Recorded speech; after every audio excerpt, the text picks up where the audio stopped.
انا من اسبوع بالظبط رحت اتقدم لواحده، بس حصلت حاجه غريبه.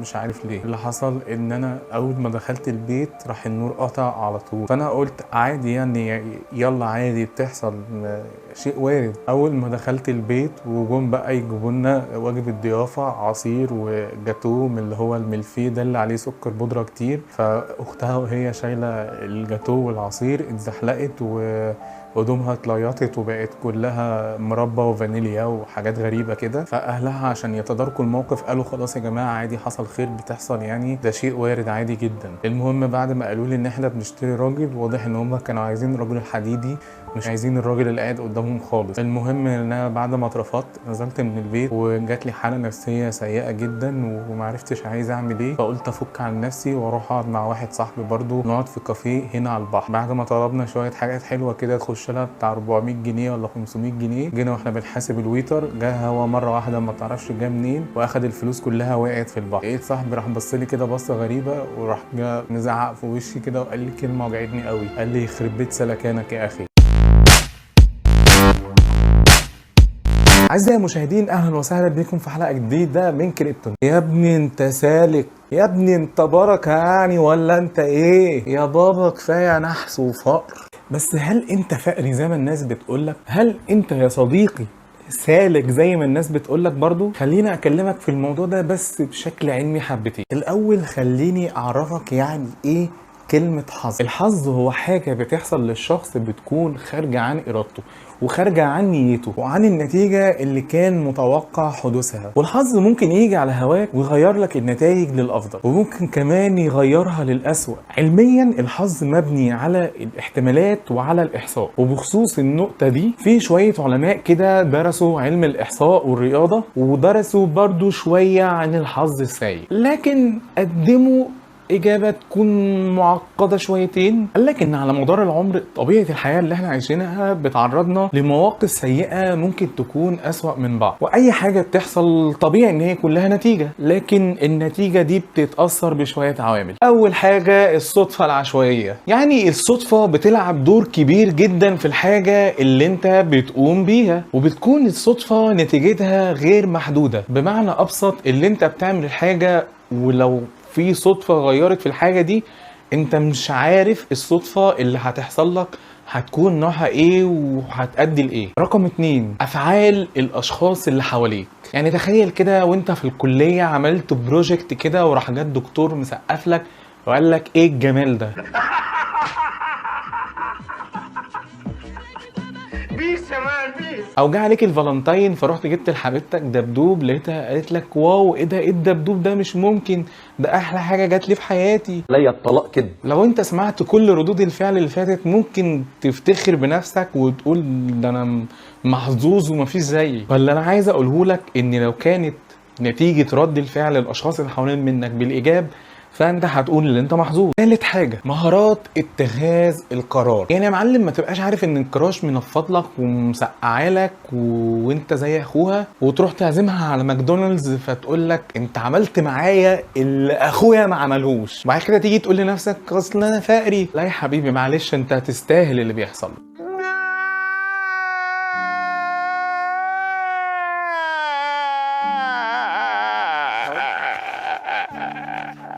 استاذ العلم في جامعه كاليفورنيا كاليفورنيا. الله يا عم الحاج، احنا ناقصين لبخه في الكلام، ناقصين لبخه. المهم ان هو شغال هناك، يعني اسمه رامي زويك. بيقول ان فكره سوء الحظ موجوده من قديم الازل، ولكن بشكل جزئي، لان اغلبنا ما عندهوش الدرايه الكافيه بعلم الاحتمالات. رامي بيقول مثلا اللي انت لو رحت جبت 100 فرد وطلبت منهم يلعبوا حاجه شبه الملك والكتابه كده، بس هيلعبوها 100 مره، يعني تقريبا كل واحد هيلعب للمره هيشوف كده اذا كان هيجيله ملك ولا كتابه. طبيعي ان متوسط النتيجه اللي هتحصل هتكون 50 ملك و50 كتابه. خلينا نفترض ان لو ملك دي حلوه وكتابه دي وحشه، وان عدد الناس اللي جات معاهم ملك اكتر، بديهي كده هنقول ان الناس اللي جالها كتابه حظها وحش. ولو عكسناها وخلينا ان الكتابه دي هي اللي حلوه والملك هي اللي وحشه، هنقول نفس الكلام اللي اتقال بس بشكل عكسي.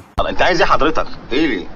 اللي انا عايز اقوله لك من غير ما اطول عليك ان حظك السيء معتمد على احتمالية النتيجة اللي هتحصل للحاجة اللي انت بتقوم بيها، وممكن طريقة رد فعلك في الموقف اللي انت مريت بيه او القرار اللي انت اتخذته ده برضو بيأثر عليك. بس عارف انا عايز اقولك على حاجة، في ليك عدو اسوأ من صاحبك اللي بيقولك يا سالك ويا فقري ويا في واحد نازل فيك اقناع ليل نهار اللي انت حظك قليل واللي انت مبخل. وللأسف اللي بيقولك كده ده حتة منك، جزء منك من جواك. عارف انت بقى مين الشخص ده؟ ما انت عارف مين اللي قتله؟ للأسف مخ. طبيعة المخ البشري انه دايما بيدور على حاجة سواء كان لنجاحك في حاجة او فشلك فيها، واغلبنا لو دخل في حاجة وفشلت منه مش هيعترف بغلطه بس هيقولك كان حظي وحش. ولانك دايما بتلوم حظك السيء على الحاجة اللي بتحصل لك هيؤسفني اقولك ان انت عمرك ما هتتقدم خطوة واحدة قدام.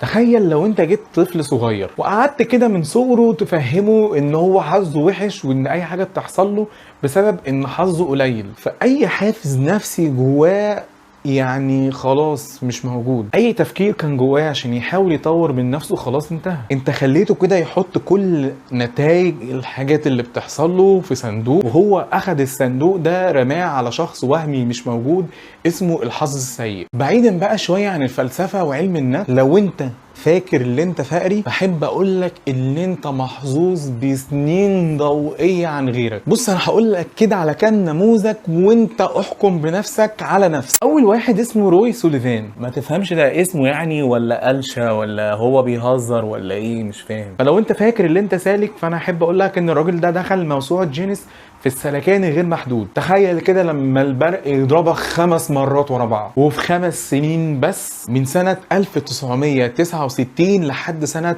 1973. يا دنيا ايه وراكيش غيري ولا ايه؟